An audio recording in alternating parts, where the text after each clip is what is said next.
Welcome back, everyone, to Group Two's Action Plan for School Improvement of Huxley Middle School. This time around, we're going to review some assessment data from the 2016-2017 school year compared to the data from 2 years prior.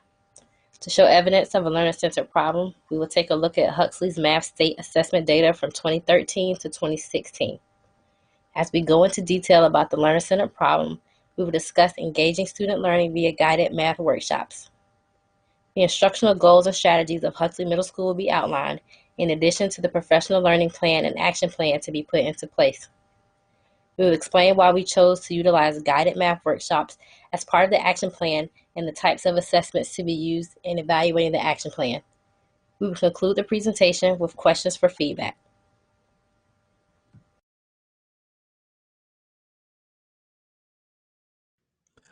Huxley Middle School's most recent state assessment data identifies that mathematics has had the lowest passing percentage of all subject areas in both 1-year and 3-year trends.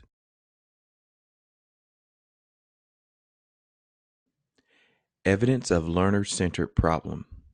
Though sixth grade mathematics scores have been progressing over the last 3 years, the scores are still below a 25% pass rate.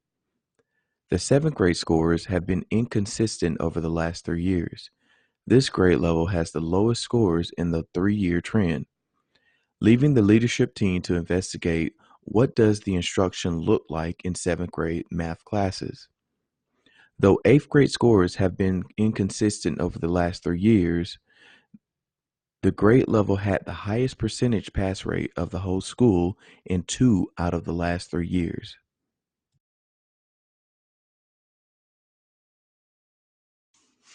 Learner-centered problem. Engaging student learning via guided math workshops. The low student achievement across the content and lack of student collaborative engagement suggests that we, as a school, investigate a student-centered approach. Using qualitative and quantitative data, we understood that the best method to engage students is to use guided math workshops.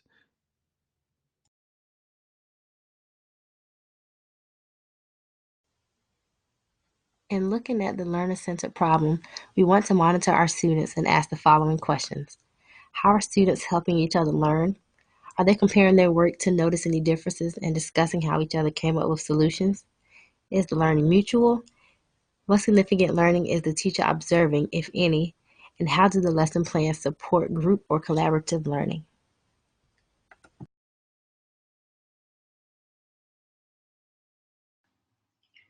So based on the learner-centered problem, the instructional goal has been designed to create an action plan for an overall school improvement.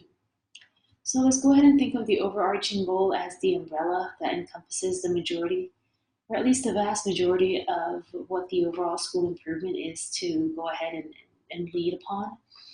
Then we have some sub goals. You can kind of think of those as independent goals that can be focused on independently of the other ones, but that at the end lead to the overall arching goal being fulfilled for an overall student improvement. So based on that, we're going to go ahead and strengthen the instructional core in all of the classes that the middle school offers by improving tier one, and it's going to be in response to intervention frameworks as well. And by increasing that rigor, we're going to go ahead and align the benchmarks with the state assessments of Virginia. So the way we can do this is by going ahead and identifying the weaknesses and the strengths. The weaknesses are that the data collected from 2014 and 15 up until the year 2016 and 17, the mathematics scores have been significantly below accreditation rates, which is between fluctuating 31 and 36% when a 70% is required. So this is going to be our drive force that's going to get us to the overall goals.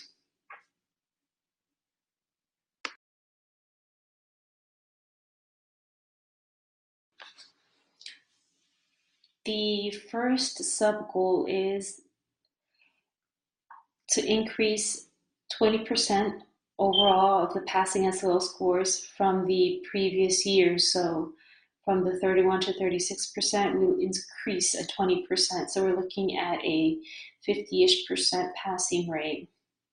So if this is the overall goal, how will it be monitored? It will be monitored on a quarterly basis where teachers will have to have a 5% increase on the previous SOLs. So there will be an old SOL that will be taken. Whatever that SOL is, it's going to have to be the same SOL for all the students. So there will be a baseline, and all students will take that same old SOL. Therefore, it gets rid of bias and any other factors from other versions of the SOLs or other years. Now, at the end of the quarter or the beginning of the second quarter, it could be the same assessment again, or it's going to be another assessment, another SOL from previous years. But whatever SOL is chosen, again, it will have to be the same one across the board in the entire school for all the students. All right, so number 2, an increase of Tier 1 instructional strategies will be implemented. So because the goal states that Tier 1 will be focused upon, so we're going to go ahead and start using the advantages of the ESOL teacher as well as the special education teacher.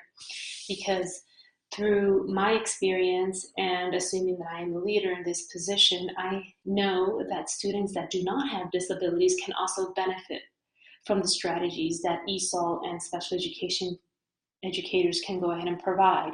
So we'll go ahead and do that. They will collaborate.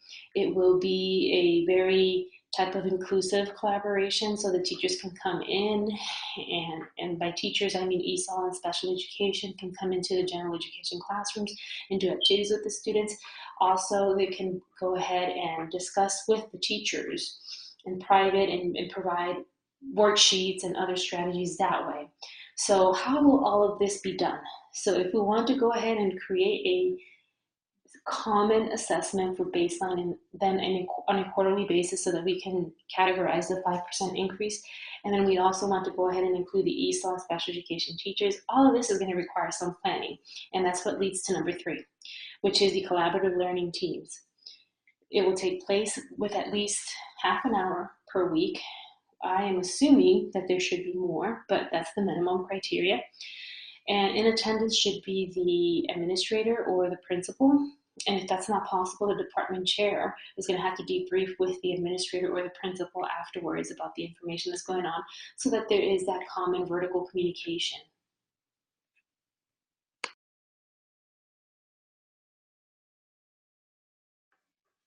So moving from the planning theory to the actual application of it, we're going to have the instructional strategies via guided math workshops. These are going to be the lesson plans that are going to align with the state standards and benchmarks, and they will vary per student. So some of them are going to be where the student they're going to be stations, first of all. So just imagine a room with different stations. Some stations will require the students to work independently. Other ones will require the students to work in pairs, other ones in groups, so that the students get every modality possible. And we as the teachers and administration can go ahead and assess the students and see how they work collaboratively and how do they are able to gain the information independently as well. And we'll be able to have data on that as well. So that's why the workshop is very important.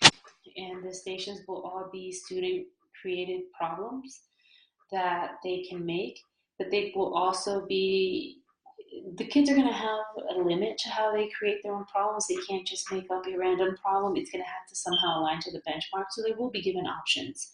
And so they can create their own, but at the same time, it will be aligning with the SOLs. There will be hands-on, and some stations will require a computer so that they can use that as well. They will be differentiated. So if a student requires larger font, that can be granted to those students. So the different options, the different worksheets will be there. Some of them will be the same, some of them will be with regular font, others with larger font. The kids can pick whatever they want. that way no student feels like they're being different than anyone else. They get to choose whatever font they want, things like that. It will include the higher order thinking, and so that's going to be more with the collaborative work and the critical thinking, and the teachers are also going to walk around and monitor or listen to the students while they're doing the activities live. And then we're going to be able to take them and compare them to the real life and see how they can go ahead and apply them. This can be via presentations and things like that.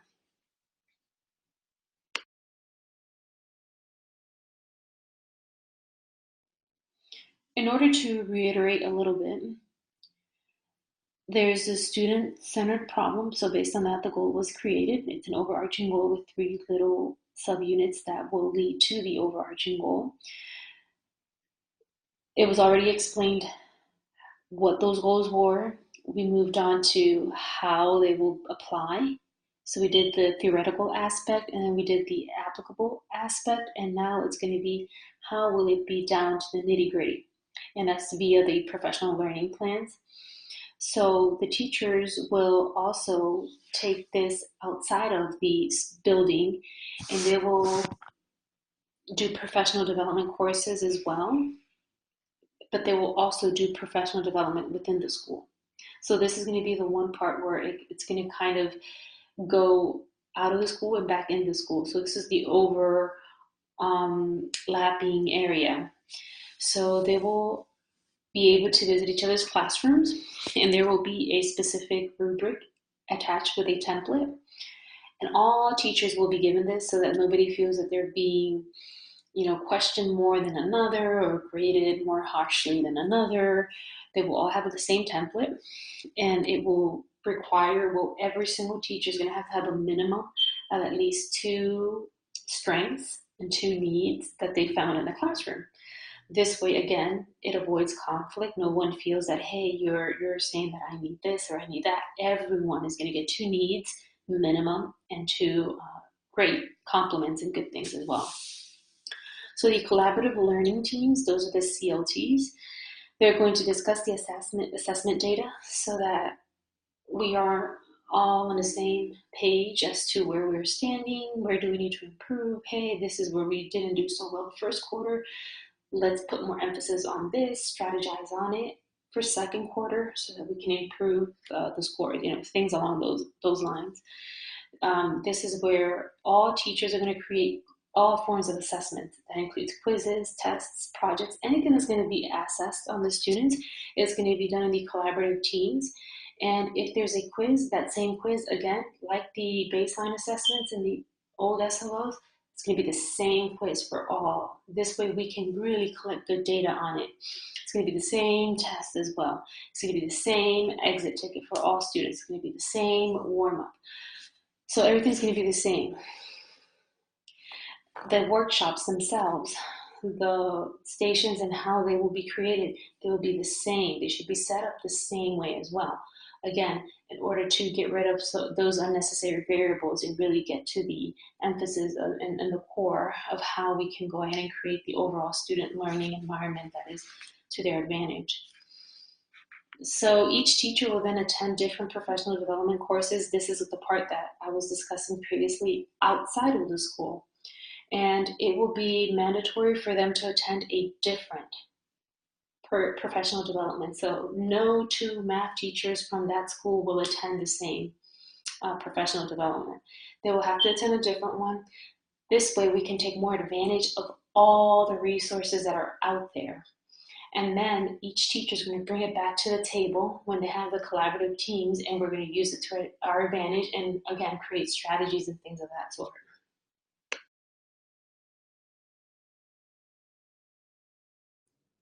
The guided math workshop structure can be adapted for differing types of school calendar schedules, where daily class times range from 45-minute periods to 90-minute periods.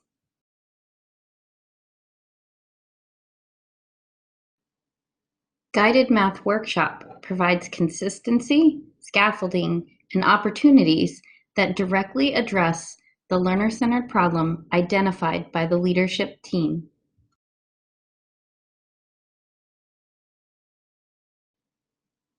The leadership team identified both formative and summative assessments for evaluating the action plan, looking for a direct impact on student outcomes.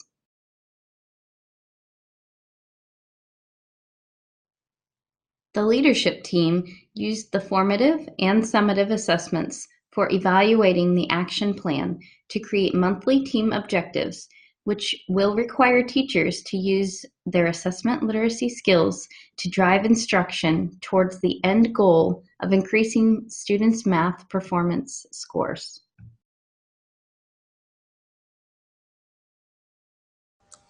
We will conclude by posing a few questions for feedback.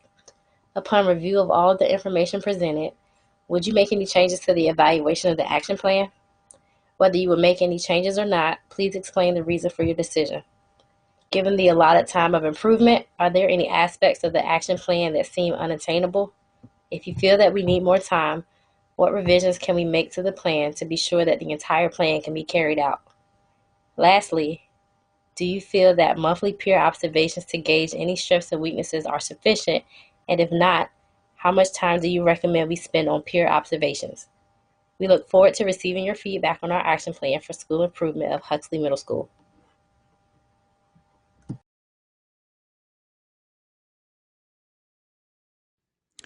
This concludes our action plan slide presentation for Huxley Middle School. The following references was used in creating this action plan. Thank you.